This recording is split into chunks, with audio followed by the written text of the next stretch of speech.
What's going on, everyone? Badger here. Sure to like and sub, and let's get into this.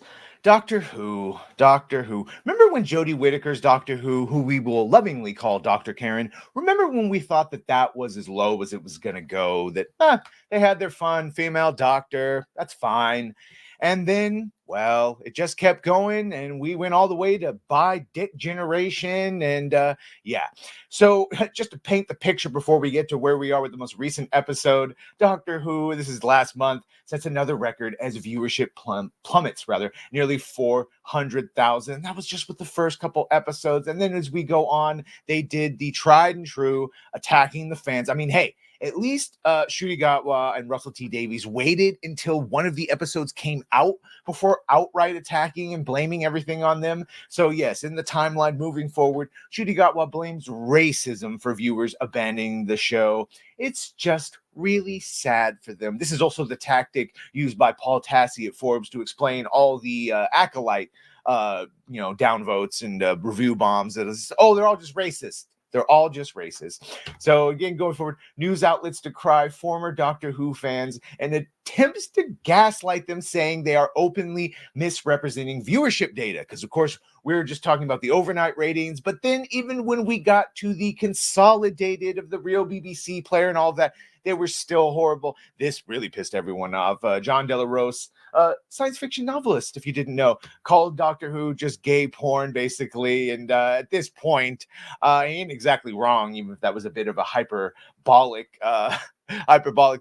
statement. That being said, the point is they keep doing things that are just upsetting people. Of course, Jinx Monsoon also came out and did that famous, hey, the ratings are trash, but it's not our fault. It's your fault, right? Same thing with Acolyte. It's not our fault. It's your fault. You're all racist. You're all sexist. You're all bigots. You're all just upset that Shuri Gatwa is black, not the fact that you make gay a bunch of historically straight characters and you push an agenda that the vast majority of people don't want. So, and that was, of course, that all led to the showrunner himself, Russell T Davies, admitting that the ratings aren't what we want, and it's not actually greenlit. It's not actually greenlit for another season, so it's entirely possible it might not happen. And that, of course, leads us to last night's and then this Doctor Who's The Legend of Ruby Sunday post worst overnight ratings of the seasons.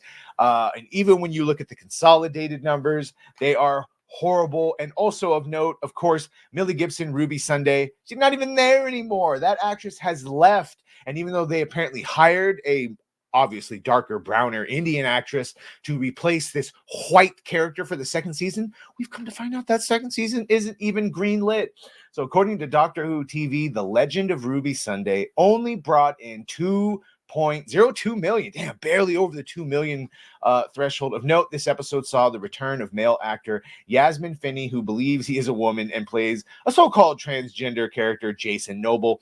The poor ratings come in the wake of the show's fifth episode, Dot and Bubble, having the worst ratings of the entire season after a full week across all devices with just 3.38 million. That's the point, is even when you consolidate, even when you add in, it's like they maybe pick up an extra million. They never break 4 million.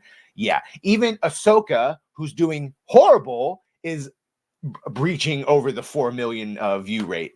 Although we'll find out, at least the Rotten Tomatoes is still decent. The sixth episode, Rogue, had overnight ratings of 2.11 million. Weekly ratings for the episode have not been released yet. The previous worst performing episode was in overnight ratings, was in the third episode. Boom! Garnered 2.04 million viewers and eventually brought in 3.58 million after a week. Not even 4 million people after a week when you have all of England and you have Disney, because it's on Disney Plus now. Yeah. Science fiction novelist John Delarose reacted to the poor ratings, noting it was just a nonsensical, boring episode like usual. There was no drama, no reason to care about anything that's going on. They're trying to hype up the mystery of Ruby Sunday as something that you should care about, but they failed to do so because they failed to make you connect with the character whatsoever. They were busy having this gay black doctor prance around and do musical numbers rather than actually giving you any reason to care. At least that's his opinion. And all of this, again, like I said, is on the heel of Russell T Davies admitting that it is not what they wanted, and then trying to lie and say that, oh, but we have a bunch of characters, we have a bunch of people under 30 watching, while giving no evidence to that whatsoever, and saying that, yeah, show is still up in the air. And there we have it, 32%, which is impressive compared to the Acolyte, but we'll see if that continues to drop. Certainly lower than any of the other seasons for Doctor Who. So let me know what you think of this. You watching Doctor Who?